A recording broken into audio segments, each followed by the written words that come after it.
मोदी सरकार इतनी निकम्मी है कि बेरोजगारों की एक लंबी फौज हमारे देश के अंदर खड़ी है। बीजेपी गवर्नमेंट ने क्या किया, वो नेशनल एजुकेशन पॉलिसी के थ्रू फॉरेन यूनिवर्सिटी को इनवाइट कर रहा है कि आप आओ यहाँ पे भी कॉलेज बनाओ। तो उससे क्या होगा, सिर्फ देश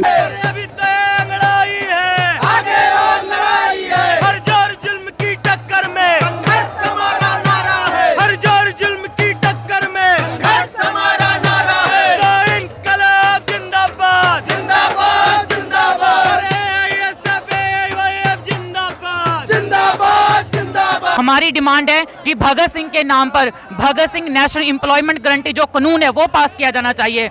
नमस्कार, मैं हूं निखिल सिंह और आप देख रहे हैं सच जनता से। इस समय मैं हूं भारत की संसद भवन के पास दिल्ली की सड़कों पर।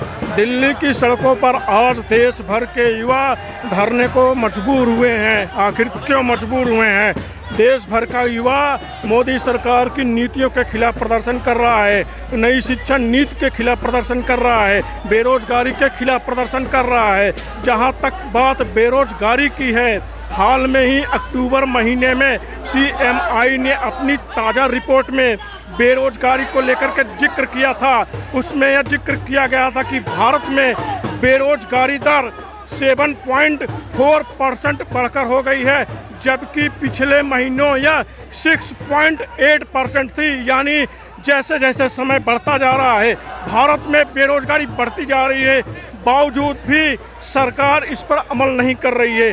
रही बात बेरोजगारी की, यह बेरोजगारी ग्रामीण क्षेत्रों में सबसे ज़्यादा बढ़ी है, वो भी गैर कृषि क्षेत्र में। और रही बात शिक्षा नीति को लेकर के जो विरोध हो रहा है, नई शिक्षा नीति में 4 वर्षीय स्नातक पाठ्यक्रम को लेकर के विरोध हो रहा है। इस पाठ्यक्रम में कहा गया है कि यदि आप 2 वर्ष पूरा करके भी छोड़ देना चाहते हैं तो आपको डिप्लोमा मिलेगी। यानी एक तरह से नई शिक्षा नीति जो है ये प्रोत्साहन करने का काम करती है कि आप बीच में भी छोड़ सकते हैं। देश भर का नौजवान दिल्ली की सड़कों पर मौजूद है। यहाँ पर आप पीछे देख सकते हैं भारत के विभिन्न राज्यों से आए हुए लोग। यहाँ तक कि ये सिर्फ आज की बात नहीं है, ये आए दिन रोज की बात है। आए दिन देश का नौजवान दिल्ली की सड़कों पर सरकार के खिलाफ प्रदर्शन करता है। यह नौजवान कह रहे हैं कि मोदी जी ने 2 करोड़ वर्ष प्रति वर्ष रोजगार देने का वादा किया था, क्या वो वादा पूरे होते हैं? अगर वो वादे पूरे होते हैं तो CMI अपनी रिपोर्ट में बेरोजगारी को बढ़ाने को लेकर के जिक्र नहीं करता है। तो आइए हम यहाँ पर मौजूद युवाओं से बात करते हैं और जानने की कोशिश करते हैं कि उनकी विभिन्न मांगें क्या हैं। बताइए, देश भर से जुटे नौजवानों, आप लोग का सरकार के प्रति क्या आह्वान है? सरकार के प्रति यही आह्वान है कि नई शिक्षा नीति जिस तरह से इस देश के अंदर थोपने का जो कोशिश की है ये निकम्मी सरकार, हम उसके विरोध में ये सांसद मार्च कर रहे हैं और सरकार को साफ तरह से ये चेतावनी देना चाह रहे हैं कि जिस तरह से हमने किसानों का काला कानून वापस करवाया था, उसी तरह से ये न्यू एजुकेशन पॉलिसी भी वापस करवाएंगे, जिसमें गरीबों को शिक्षा से वंचित करने का और जो देश की जितनी भी यूनिवर्सिटी है जो फॉरेन यूनिवर्सिटी को बेचने का जो काम ये सरकार कर रही है, इस सरकार को साफ ये चेतावनी दे रहे हैं कि अभी शांतिपूर्ण आंदोलन कर रहे हैं, आने वाले टाइम में उग्र आंदोलन करेंगे। क्योंकि हमारा इतिहास रहा है कुर्बानी का। ऑल इंडिया स्टूडेंट फेडरेशन ने इससे भी पहले कुर्बानी दिया है इस देश को बचाने के लिए और इस देश को सींचने के लिए जो भी कुर्बानी देना होगा हम लोग देंगे। यहाँ पर जो भी नौजवान मौजूद हैं, ये लोग नई शिक्षा नीति के खिलाफ भी प्रदर्शन कर रहे हैं। आइए हम जानने की कोशिश करते हैं कि आप लोग नई शिक्षा नीति के खिलाफ भी प्रदर्शन कर रहे हैं। नई शिक्षा नीति में ऐसी क्या कमियां हैं जो आप इसके खिलाफ हैं? हम ऑल इंडिया स्टूडेंट फेडरेशन से हैं।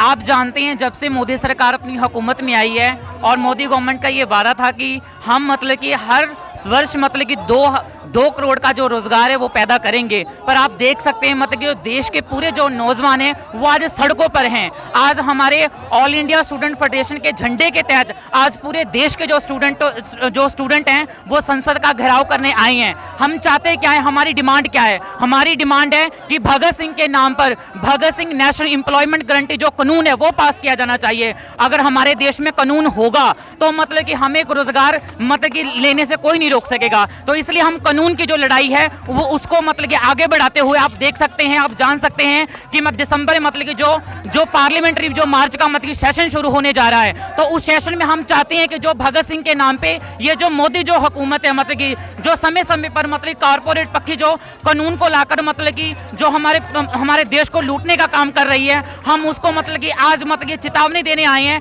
अगर हमारे देश के नौजवानों के लिए कोई रोजगार की गारंटी करता हुआ कानून पास नहीं किया गया, तो इससे भी ज्यादा तादाद में जो हमारे देश के जो नौजवान हैं वो मतलब कि मोदी गवर्नमेंट को मतलब कि जो संसद का घिराव करके मतलब चेतावनी देने का काम करेंगे। जैसा कि मोदी जी ने सत्ता में आने के बाद कहा था कि हम हर वर्ष 2 करोड़ रोजगार प्रदान करेंगे, क्या आप लोगों को लगता है यह सही साबित हुआ है? 2 करोड़ प्रतिवर्ष रोजगार दिया जा रहा है भारत में। नहीं, लोगों का रोजगार गया है। लॉकडाउन में कोई प्रबंध नहीं था सरकार के पास, तो लॉकडाउन में बहुत सारे लोग बेरोजगार हुए हैं। और 2 करोड़ जो उन्होंने वादा किया था वो तो उन्होंने दिया नहीं, उल्टा लोगों का 2 करोड़ प्रतिवर्ष वादा किया था, उसमें से कितने प्रतिशत में पूरा कर रहे हैं, क्या आप बता सकते हैं? हो रहा, बिल्कुल नहीं हो रहा है, कोई भी नहीं। अगर बिल्कुल नहीं हो रहा है, 1% नहीं हो रहा है, 1% नहीं हो रहा है।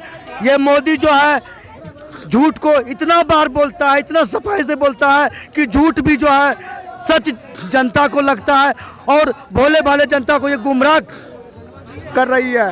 आप भगत सिंह के नाम पे जो रोजगार एक्ट की डिमांड कर रहे हैं उसको लेकर के क्या पहले से सरकार के समक्ष बात रखी गई है? हाँ जी, बात रखी गई। आप जान सकते हैं कि केरला के हमारे मतलब कि राज्यसभा के मतलब कि जो मेंबर हैं विनोय विश्वम जी, उन्होंने मतलब कि प्राइवेट रेजोल्यूशन के तौर पे मतलब कि पिछले वर्ष ये जो भगत सिंह के नाम पे जो बनेगा जो कानून जो एक्ट था उसको मतलब कि पास करने के लिए मतलब अपना प्रस्ताव रखा था। परंतु ये मोदी जो गवर्नमेंट है मतलब कि उस प्रस्ताव के ऊपर किसी भी तरीके का मतलब जो बहस है, जो डिबेट है उसको करना नहीं चाहती है। उनको पता है अगर ये जो बनेगा जो कानून है जो भगत सिंह के नाम पर अगर पास होता है तो ये जो मतलब कि जो देश के जो मतलब कि जो नौजवान उनको रोजगार मिलेगा, तो इसलिए वो मतलब कि इस कानून को पास करने से डरते हैं। तो इसलिए हम ये चेतावनी देने आए हैं आज। अगर मतलब कि जो बीजेपी हुकूमत जो आरएसएस की जो मतलब कि जो हित पूरने वाली जो सरकार है अगर बनेगा कानून पास नहीं करेगी तो इससे भी बड़ा जो हमारा जो नौजवानों का जो प्रोटेस्ट है जो आपको दिल्ली की सड़कों पर दिखाई देगा आने वाले समय में।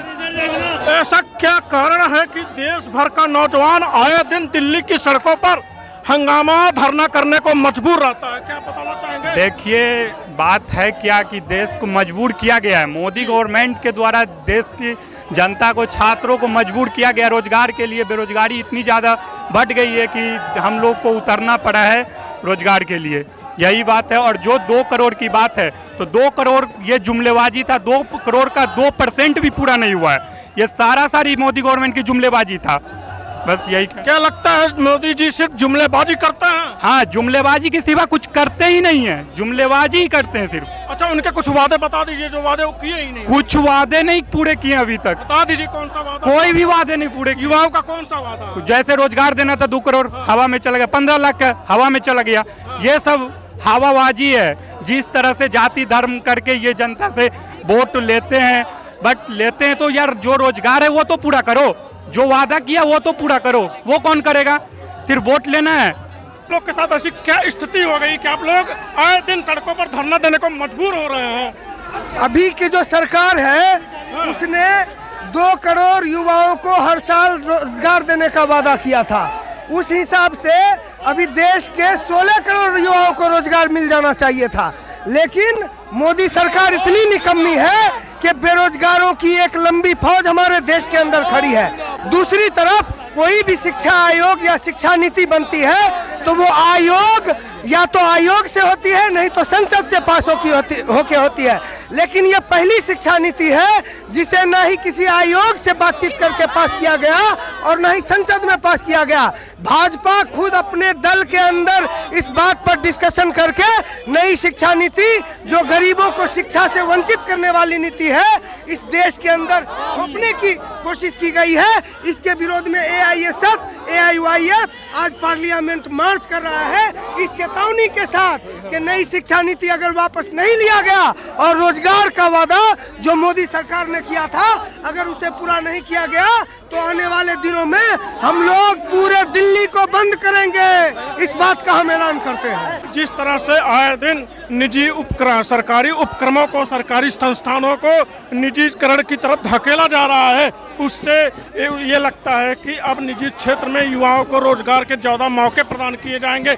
जैसा कि प्रधानमंत्री नरेंद्र मोदी कहते हैं कि हमारा पूरी कोशिश है कि निजी लोग रोजगार देने करने के बजाय रोजगार देने वाला बने। क्या पीएम मोदी ने ऐसी स्थिति देश में बनाई है?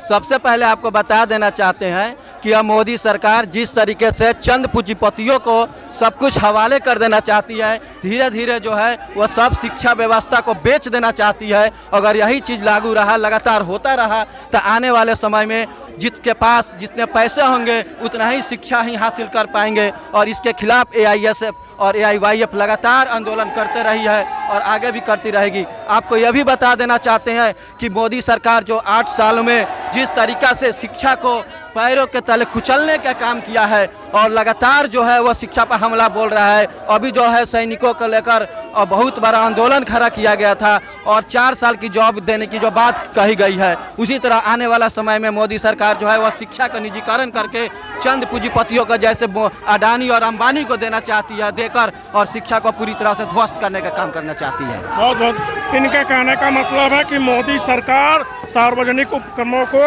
निजी तरफ के धकेल करके युवाओं के अवसर कम करने का काम कर रही है और साथ में युवाओं के पेट पर लात मारने का काम कर रही है।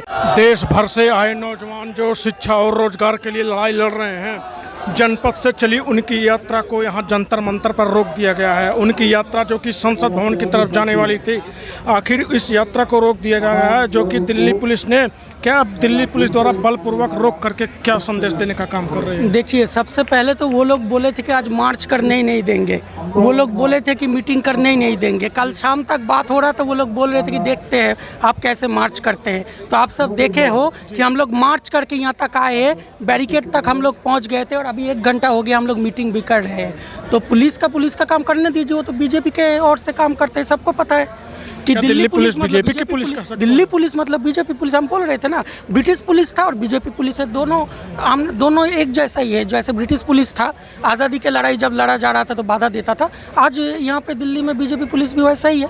तो कोई बात नहीं, या से ब्रिटिश पुलिस से भी लड़ा था, आज बीजेपी पुलिस से भी लड़ लिया और लड़ेगा भी आगे। मोदी जी ने जब सत्ता में आए थे, मोदी जी ने कहा था हम 2 करोड़ प्रतिवर्ष नौकरी देंगे। नई शिक्षक नीति के माध्यम से हम शिक्षा में हो रही खामियों को सुधारने का प्रयास कर रहे हैं। अपने किसी रिलेटिव को नौकरी दिया होगा, अभी उनके रिलेटिव 2 करोड़ है देश में कि पता नहीं। आप सबको पता है कि आप अपने एरिया में भी जाइए, अपने घर में भी जाइए, 2 करोड़ तो छोड़ दीजिए, 2 जन को भी नौकरी नहीं मिला है। आप देख लीजिए, तो मोदी जी अपने कुछ रिलेटिव को नौकरी दिए होंगे। तो जो नई शिक्षा नीति को लेकर के भी आप लोग आंदोलन कर रहे हैं, नई शिक्षा नीति जो है वो है कि किसी को एजुकेशन ना मिले। आज के दिन में आपको पता है कि private colleges, private school, private engineering college, private medical college किस तरह से बढ़ रहा है। और ऐसे सिचुएशन में पब्लिक एजुकेशन को ताकतवर बनाने के जगह ये बीजेपी गवर्नमेंट ने क्या किया, वो नेशनल एजुकेशन पॉलिसी के थ्रू फॉरेन यूनिवर्सिटी को इन्वाइट कर रहा है कि आप आओ यहाँ पे भी कॉलेज बनाओ। तो उससे क्या होगा? सिर्फ देश में आपको पता होगा, एक न्यूज़ में आया था कि 3% इंडियन, देश में 3% लोग ऐसा है जो महीने में 2 लाख से ऊपर रोजगार करता है या साल में 25 लाख से ऊपर रोजगार करता है। सिर्फ उन्हीं को एजुकेशन मिलेगा। जो 3% लोग हैं, सिर्फ उनके बच्चों को रोजगार, उनके बच्चों को एजुकेशन मिलेगा। बाकी जो 97% जो आम लोगों के जो घर के बच्चे हैं, उनको एजुकेशन नहीं मिलेगा। और वो कन्फर्म हो, इसलिए मोदी जी ने नेशनल एजुकेशन पॉलिसी लाया। देश के कोने कोने से जो नौजवान आए हैं, अपनी आवाज़ उठा रहे हैं, उनकी आवाज़ों को इस तरह से देख करके लगता है अनसुना कर दिया जाएगा, तो भावी कदम क्या हो सकता है? नहीं, अनसुना तो वो लोग किसान आंदोलन को भी किए थे, शुरू में बैठने के लिए भी राजी नहीं, तो फिर क्या हुआ? दुम दगा के भागना पड़ा ना। तीनों कृषि बिल जो है तीनों वापस ले लिया, अभी NEP को लेगा वापस। पूरे देश में मूवमेंट शुरू होने दीजिए, ये तो ये सब ने शुरू कर दिया, अभी पूरे देश में इसको फैलाने दीजिए, NEP भी वापस होगा। अच्छा, तो आगे जो आंदोलन होगा काफी बड़ा हो सकता है? हो सकता नहीं है, होगा। हम मजबूर होगा, सरकार झुकने को मजबूर हो जाएगी। ऑलरेडी हुआ है, एक बार 1 साल पहले भी हुआ है, 24 के पहले एक और बार होगा। आप देख रहे हैं देश भर के युवा जो प्रदर्शन करने आए हैं, उनको रोकने के लिए संसद मार्च को सील कर दिया गया है, ताकि वो संसद भवन के पास भी न पहुंच सके। इस तरह से युवाओं की आवाज़ को दबाने की कोशिश की जा रही है। देश भर का युवा आज दिल्ली की सड़कों पर मौजूद है और अपनी ये मांग उठा करके सरकार को सचेत करना चाहता है, लेकिन वो सरकार को किस तरह से सचेत करने का काम करेगी जो यहाँ पर पूरी तरह से बैरिकेडिंग कर दी गई है और संसद के रास्ते को सील कर दिया गया है। युवाओं को रोकने के लिए दिल्ली की आधी पुलिस पूरी पहुंच चुकी है। यहाँ पर आप देख सकते हैं और समझ सकते हैं कि युवाओं की मांगों को दबाने का प्रयास हो रहा है और वो भी एक तरह से राजशाही तरीके से, न कि लोकतांत्रिक तरीके से। तो इस तरह से युवा देश का नौजवान जो आज दिल्ली की सड़कों पर मौजूद है, यहाँ पर भी आप बैरिकेडिंग के बाद भी देखिए यहाँ पर लोग लगे हुए हैं, लोगों को रोकने का प्रयास किया जा रहा है और संसद मार्च तक पहुँचे लोगों को वापस लौटा दिया जा रहा है। यहाँ से तमाम नौजवानों को वापस लौटा दिया। उन नौजवानों की योजना थी कि वो संसद महाभवन तक जाकर के सरकार के खिलाफ प्रदर्शन करके अपनी मांगों को उठाने की पुरजोर कोशिश करें ताकि सरकार को सचेत किया जा सके। यहाँ पर देखिए यहाँ से तमाम नौजवान अब वापस जाने लगे हैं। तो सोच लीजिए युवाओं की आवाज़ को राजशाही तरीके से दबा करके लोकतंत्र का परिचय नहीं दिया जा रहा है। तो इस तरह से अगर युवाओं की आवाज़ को दबाया जाएगा और उनकी मांगों को अनसुना किया जाएगा तो आने वाले में यही धरना प्रदर्शन एक दिन हिंसक रूप ले लेगा। तो आइए आगे देखते रहिए आगे क्या होता है और युवाओं की मांगों को कब तक पूरा किया जाता है।